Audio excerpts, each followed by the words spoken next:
শাকসবজি হলো শরীরের জন্য আসলে উপকারী একটা জিনিস, যেটা সবাই বিশেষ করে কম বেশি শাকসবজি পছন্দ করে। তবে আমিও পছন্দ করি, তবে লাউ শাক, কুমড়ার শাকগুলো আমার একটু বেশিই ভালো লাগে। যাই হোক, আজকে দেখাবো এই যে লাউ শাক আনছে। লাউ শাক দিয়ে একটু পাবদা মাছ দিয়ে একটা রেসিপি দেখাবো, যেটা আমি আজকে নতুন রান্না করি। আর কীরকম হয় এটা আপনারাও দেখতে থাকুন। যাই হোক, আসসালামু আলাইকুম, কেমন আছেন সবাই? আশা করছি সবাই ভালো আছেন। আলহামদুলিল্লাহ আমিও ভালো আছি। যে আমি প্রথমে লাউ শাকগুলা কেটে নিতেছি সুন্দর করে, আসলে সবগুলো শাক ভালো পড়ে নাই। ওকে, যে আমার শাকগুলা কাটা শেষ, এরপর আমি এখানে মাছ নিলাম, রুই মাছ, পাবদা মাছ। আর আমি পাবদা মাছ দিয়ে রান্না করব। রুই মাছগুলা একসাথে নিলাম, রুই মাছগুলা ভুনা করব আর কি। কারণে এখন আমি মাছগুলো সুন্দর করে ধুয়ে নিতেছি আর কি, কেটে নেয়ার পরে দেখেন সেটা ময়লা বাইরে দিচ্ছে পাবনা মাছ থেকে। এরপর আমি আরও কয়েকবার ওয়াশ করব ভালো করে।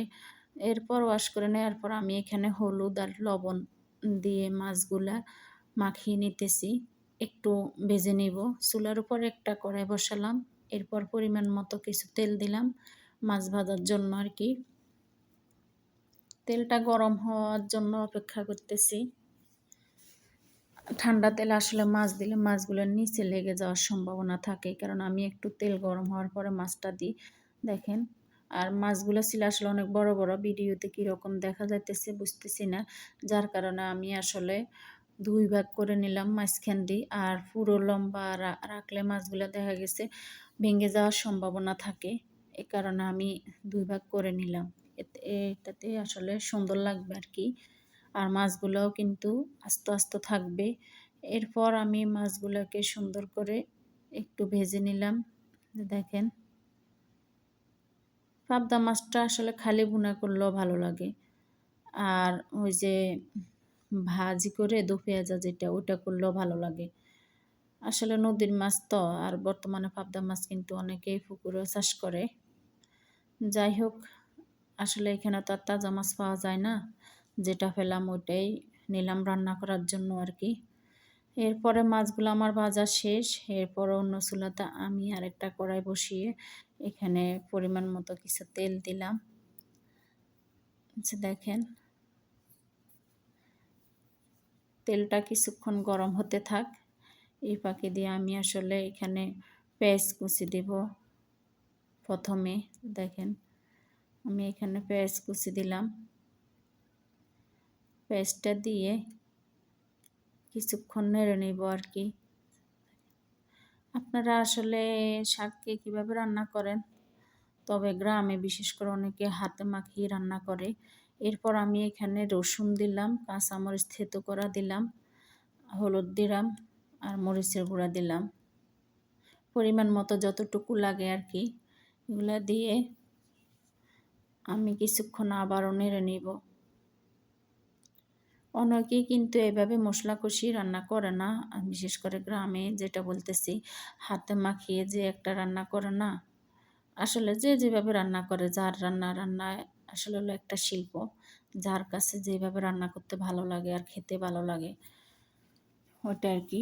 এরপর মশলাগুলা একটু কষানো, এগুলো আমি একটু অল্প পরিমাণ পানি দিব যাতে নিচে দিয়ে পুড়ে না যায়। আমি আবারও কিছুক্ষণ কষিয়ে নিব এখানে। দেখেন, কষিয়ে আমার প্রায় কষানো শেষ। দেখেন, এরপর আমি এখানে লাউ শাকগুলা দিয়ে দিব।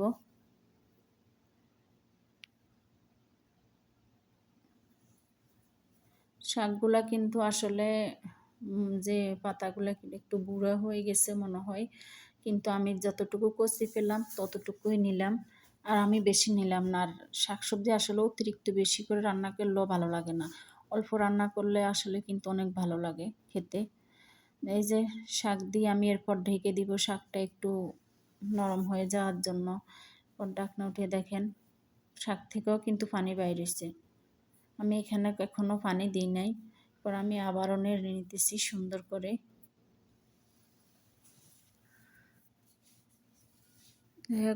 রান্না করতে করতে আপনাদের সবাইকে বলতেছি, যারা কাছে আমার ভিডিওটা ভালো লাগে আমার চ্যানেলটি আসলে সাবস্ক্রাইব করে দিবেন, আর লাইক কমেন্ট শেয়ার করবেন। কেমন লাগলো আমার রান্নাটা কমেন্ট বক্সে জানাবেন। কি। এরপর দিয়ে দিলাম একটা টমেটো। শাকটা আসলে প্রায় আমার সিদ্ধ হয়ে গেছে। এরপর আমি এখানে অল্প পরিমাণ কিছু পানি দিব। মাছ দিয়ে দিব আগে, যে ভেজে রাখা মাছগুলা দিয়ে দিলাম। দেওয়ার পরে এবার আবার একটু ঢেকে রাখবো মাছের ভিতরে আসলে মশলাগুলো ঢুকানোর জন্য। আর শাকে কিন্তু টমেটো দিলে খেতে ভালো লাগে, যেটা আসলে আমার মা প্রতিনিয়তই করে, টমেটো দেয় কারণে আর কি। দেখেন আমি আবারও নেড়ে নিতেছি, নিচে দিয়ে লেগে যায় কিনা। কালারটা কত সুন্দর আসছে দেখছেন, মাশাল্লাহ। আর শাকটা দেখছেন মনে হয় প্রথমে দেখা গেছে একটু বেশি, এরপর এখন এই যে নরম হয়ে শাকটা কিন্তু পরিমাণ কমে এসেছে। পরে এই ঝোলে আমি কিন্তু রান্না করব, আর ঝোল দেব না। আর শাক কিন্তু শুকিয়ে ফেললে কিন্তু ভালো লাগে না, এই কারণে একটু ঝোল ঝোল রাখার চেষ্টা করব, তাতে খেতেও কিন্তু ভালো লাগবে। আর আমি কিন্তু এখানে কাঁচা মরিচটা বেশি ব্যবহার করলাম। এরপর ঢাকনা দিয়ে আবারও রেখে দিলাম। রেখে দেওয়ার পরে যাই হোক আমার রান্না প্রায় শেষ। ভালো থাকবেন সবাই, আসসালামু আলাইকুম।